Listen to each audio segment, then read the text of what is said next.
Good morning from লে। এটা আমাদের 6 নম্বর দিন। আমরা গতকাল রাতে তো জান্সকার ভ্যালি রাইড কমপ্লিট করে লেতে এসে পৌঁছেছি, হোটেল সিটি প্যালেস।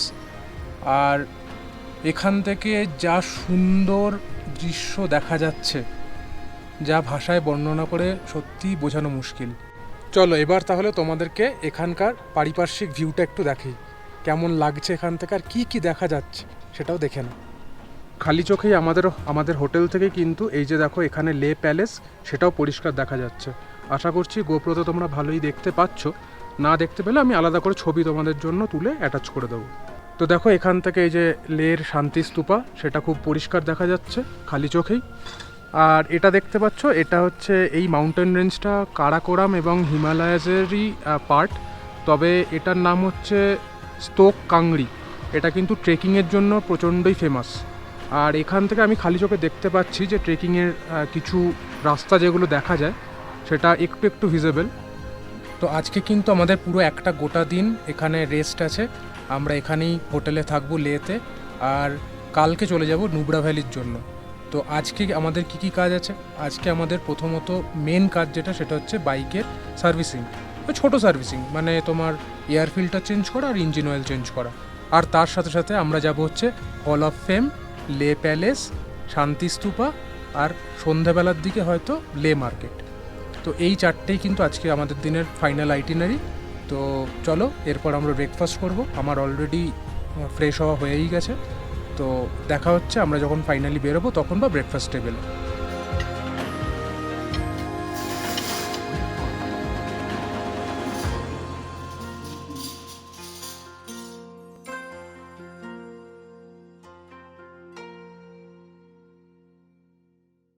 এটা দেখছো?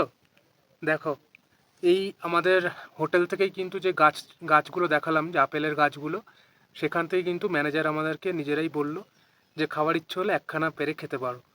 তো এটা কিন্তু গেস্টদের জন্যই রাখা, তাই বলে এত কত খাওয়া ঠিক না, ওই জন্য আমরা একটাই পেরেছি, একটাকে আমরা সবাই মিলে 4 টুকরো করে খাচ্ছি। তো খেয়ে দেখি first bite.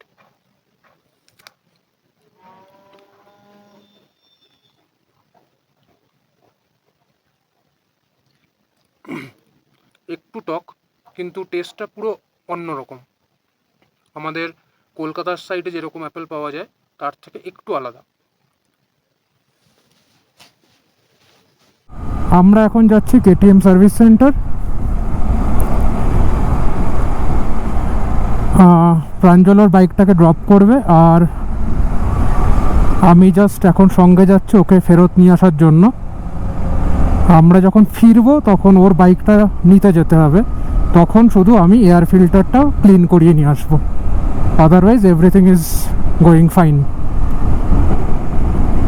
So finally we have reached KTM service centre on this left side.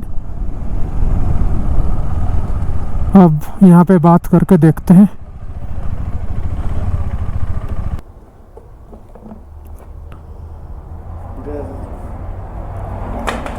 खराब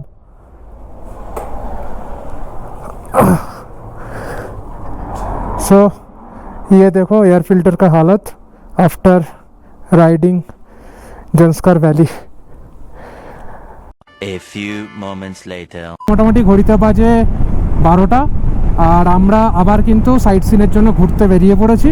সামনে যে XCV 500 গাড়িটা দেখছো, এটাতেই কিন্তু আছে প্রাঞ্জলের বাবা মা। প্রাঞ্জলের বাবা মা গাড়িতে যাচ্ছে, আর আমি আমার বাইকেই যাচ্ছি, তার কারণ আমি এটাতেই নিজেকে কমফোর্টেবল ফিল করছি। তো আমার মনে হয় আমরা যাচ্ছি হল অফ ফেম ঘুরতে। এখন দেখা যাক, আমার গাড়িতে ওঠার আগে জিজ্ঞেস করে নেওয়া হয়নি। লে শহর থেকে মাত্র 4 কিলোমিটার দূরে রয়েছে কিন্তু এই হল অফ ফেম। একমাত্র সোমবার ছাড়া সপ্তাহের বাকি সবকটি দিনেই এই হল অফ ফেম খোলা থাকে, রোজ সকাল 9টা থেকে বিকেল 6টা পর্যন্ত। তবে মাঝখানে 12:30 থেকে দুপুর 2:30 পর্যন্ত একটা কিন্তু লাঞ্চ ব্রেক থাকে। তো সেই সময় কিন্তু ভিজিটার্সরা নট অ্যালাউড। এখানে মাথাপিছু আমরা 250 টাকা দিয়ে প্রবেশ তো করলামই, তবে আমার কাছে একটা জিনিস খুব এখানে দেখে ভালো লাগলো, সেটা হচ্ছে এখানে ভিডিওগ্রাফি বা স্টিল ছবি নেওয়ার জন্য কোনো রকম চার্জেস নেই, এবং তার সাথে সাথে ফরেনারদের জন্য 250 টাকাই ধার্য করা আছে। এই জিনিসটা কিন্তু খুব সাধারণভাবে চট করে দেখা যায় না। আর একটা ইম্পর্টেন্ট জিনিস, সেটা এখানে কিন্তু কোনো রকম ক্যাশ মানে হার্ড ক্যাশ এখানে অ্যাকসেপ্টেড নয়, এখানে শুধুমাত্র অনলাইনে কার্ড পেমেন্টই অ্যাকসেপ্টেড। লাদাখের মানে ঐতিহাসিক এবং ভৌগোলিক গুরুত্বগুলিকে আমরা যতটা সম্ভব দেখলাম ধীরে ধীরে, এবং তারপরে কিন্তু চলে এলো লাদাখের কালচারাল পার্ট। এই যে এত কন্ট্রোভার্সি, তাকে রুল কারা কারা করেছে তার সমস্ত রকম ডিটেলস এই ছোট ছোট করে কিন্তু এখানে লিখিত রয়েছে, যেগুলো খুব স্বাভাবিকভাবেই সম্পূর্ণটা এই ভিডিওর মাধ্যমে তুলে দেখানো সম্ভব নয়। তো আমি রেকমেন্ড করব আপনারা সবাই কিন্তু নিজেরা যখন লাদাখ ঘুরতে যাবেন সেই সময় হাতে সময় নিয়ে ভালো করে প্রত্যেকটা জিনিস দেখতে পারেন। उसके बाद लास्ट में आता है टाइगर हिल। ज्यादा डोमिनेंट हाइट होने के कारण इंडियन आर्मी को कम से कम 1 महीने के समय लग गया टाइगर हिल को रिकैप्चर करने के लिए। 18 ग्रेनेडियर को टास्क मिला था। 18 ग्रेनेडियर योगिंदर सिंह के साथ जितना भी सेना थे, टाइगर हिल को बहादुरी के साथ रिकैप्चर तो किया, मगर योगिंदर सिंह को 17 गोली लगने के बावजूद भी यहाँ पे तिरंगा लहरा के भारत माता पुकार के वहां से वो जीवित वापस आए थे, अभी भी जीवित है। लास्ट में आता है कारगिल।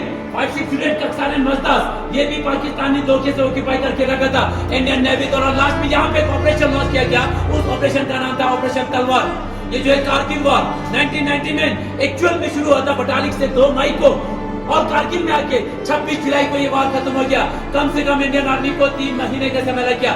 पाकिस्तान ने जितना भी जगह जमीन पोस्ट ऑक्यूपाई करके रखा था, इंडियन आर्मी ने 3 महीने के अंदर पूरे का पूरा रिकैप्चर किया। पाकिस्तान को यहाँ से एक भी टुकड़ा लेके जाने नहीं दिया। इसीलिए हर साल 26 जुलाई को कारगिल विजय दिवस मनाते हैं, और इस दौरान इस देश की सुरक्षा करते करते उन माओं का 3 महीने के अंदर 527 जवान इस देश के लिए शहीद हुए और 1100 से ज्यादा यहाँ पे घायल हुए। Thank you. जय हिंद। जय Hind.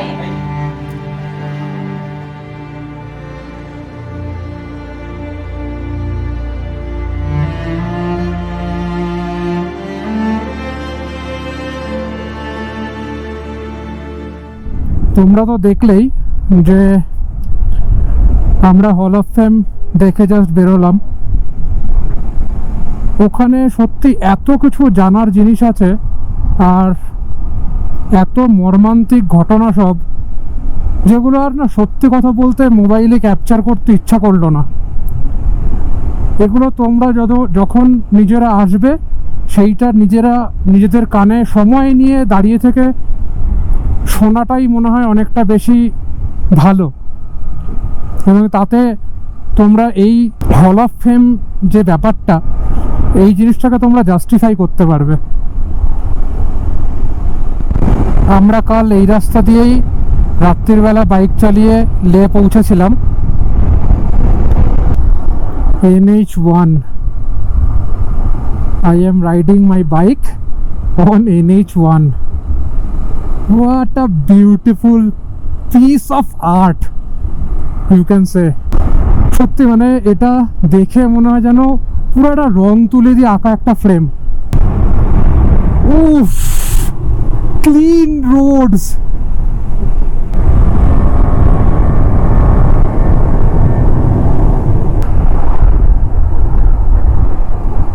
We have reached Magnetic Hill, altitude 11123.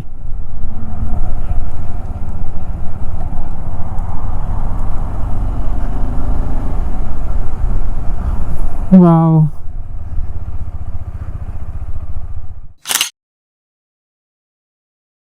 Magnetic Hill দেখে তো বেরোলাম এখনই।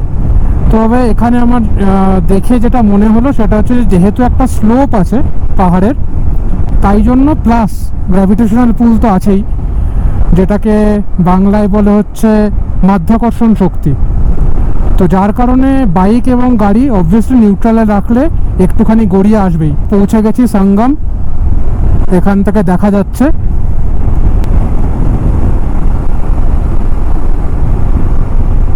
ওয়েলকাম টু সঙ্গম।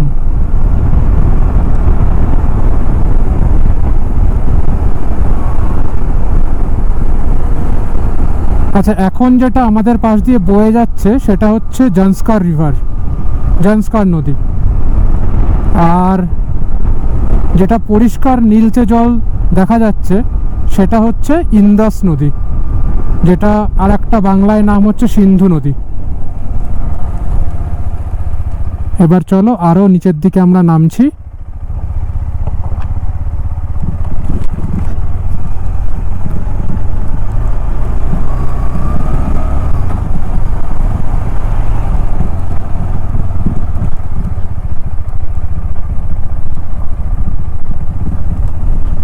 এই যে দেখো, আমার বাঁ হাতে হচ্ছে ইন্দাস নদী, আর ওই দিক থেকে বয়ে আসছে জান্সকার নদী।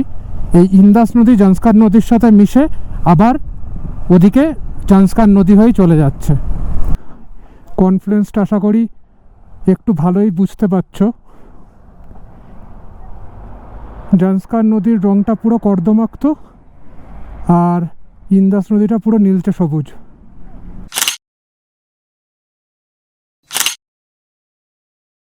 চলে এলাম হচ্ছে গুরুদুয়ারা পত্থর সাহিব, এই যে আমাদের বাঁ হাতে।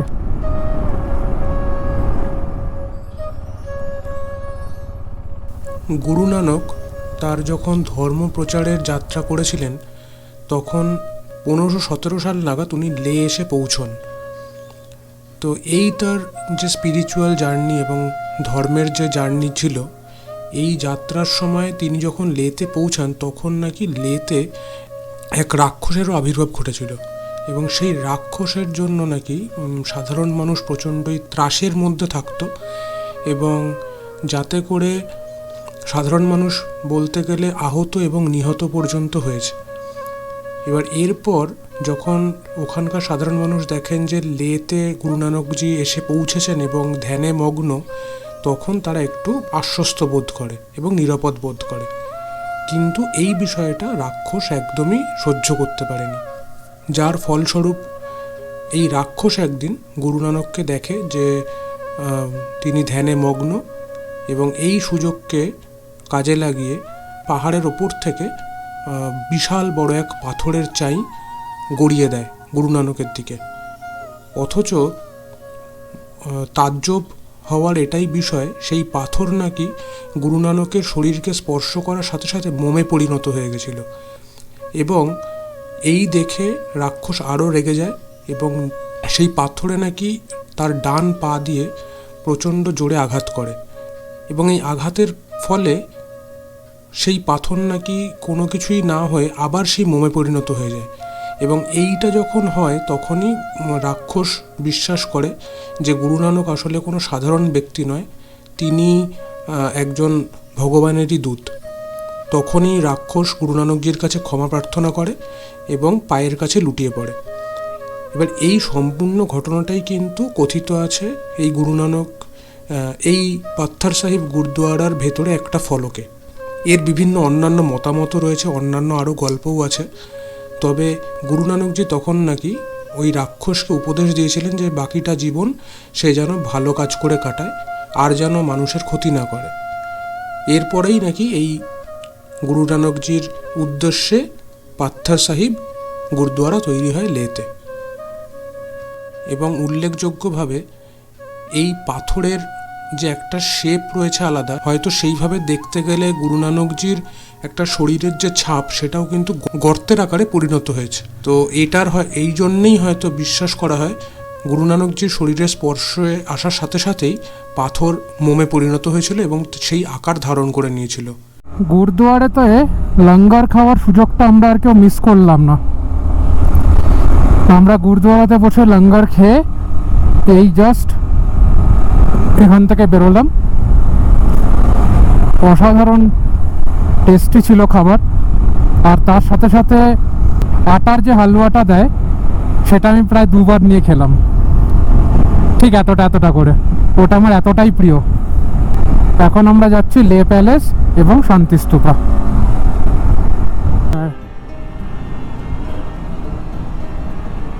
ওই দেখো লে প্যালেস মনে হচ্ছে দেখা যাচ্ছে।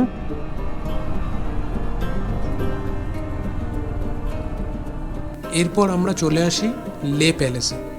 লে প্যালেস কিন্তু তৎকালীন সময়কার মানে তাও 16শো শতাব্দী নাগাদ তৎকালীন রাজা সিঙ্গে নামগিয়ালের রাজত্বকালেই তৈরি করা হয়েছিল এবং এই লে প্যালেসের আর একটা নাম লাচেন পালকার।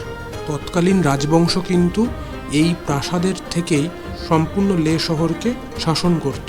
কিন্তু পরবর্তীকালে শোনা যায় 19th সেঞ্চুরি নাগাদ যখন দোরগারা আক্রমণ করে লাদাখকে, সেই সময় নাকি তারা স্টোক প্যালেসে নিজেদের রয়্যাল ফ্যামিলিকে নিয়ে শিফট করে যায়। এই 7তলা প্যালেসের ওপর থেকে সম্পূর্ণ লে শহরকে এত সুন্দর প্যানোরামিক ভিউতে দেখা যায়, মানে যেটা জাস্ট অকল্পনীয়। Of the structure began. Both man-made and natural factors played equal role in deliberating the structure. Archaeological Survey of India declared the Leh Palace as a monument of national importance in the year 1992. Conservation work started only after 1995. In 1998, the first major conservation work was the restoration of the fallen western wall. এই just লে palace থেকে আমরা বাইরে বেরিয়ে এলাম। এখন আমাদের আজকের দিনের আইটেনারির লাস্ট ডেস্টিনেশন, সেটা হচ্ছে শান্তি স্তূপা। তো চলো সেটার দিকে এগোনো যাক। We are almost there.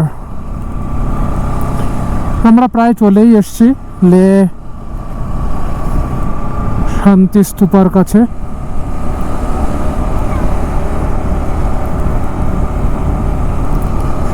এবার দেখো বাদিকে ফার্স্ট গ্লিমস অফ শান্তি স্তূপা,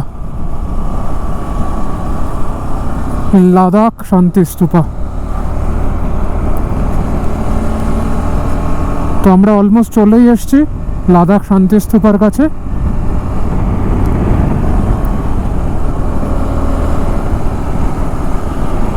আর মাত্র কিছুক্ষণ। Yay! We have reached. हम लोग पहुंच गए। আমরা চলে এলাম লাদাখ শান্তি স্তূপা। আমি হয়তো ভিডিওতে কিছু জায়গায় বলেছি লে শান্তি স্তূপা, কিন্তু এর অরিজিনাল নাম হচ্ছে লাদাখ শান্তি স্তূপা। এই লাদাখ শান্তি স্তূপা 1991 সালে তৈরি করেছিল জাপানিজ বুদ্ধিস্ট এবং লাদাখ বুদ্ধিস্ট উভয়েরা মিলেই। এবং এই শান্তিস্তূপা নির্মাণের প্রধান আইডিয়া ছিল কিন্তু সেই রাজা অশোকেরই। যারা তোমরা আমার পুরীর সিরিজটা দেখেছো, সেখানে কিন্তু ধৌলাগিরিতেও এই শান্তিস্তূপা রয়েছে।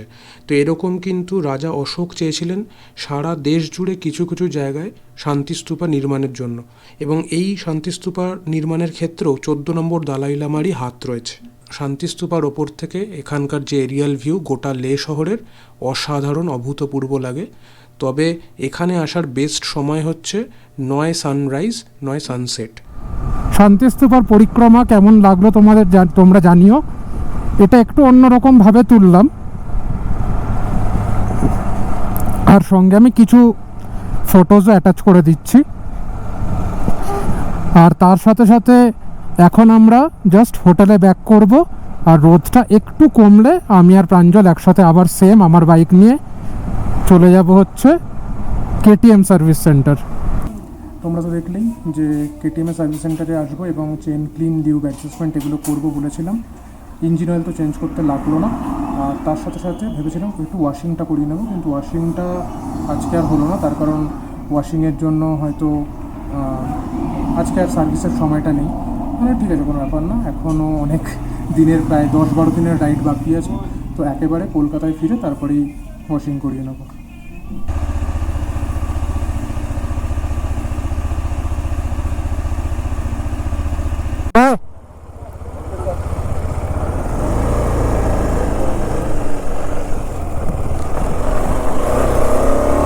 এই জাস্ট কেটিএম সার্ভিস সেন্টার থেকে বেরোলাম আমরা দুজনেই।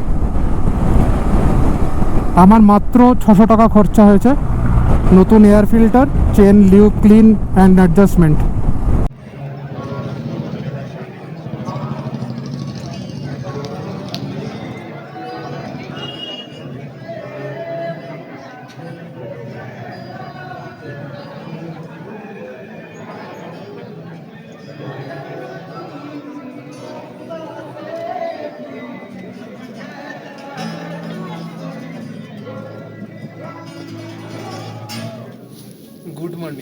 গুড মর্নিং ফ্রম লে।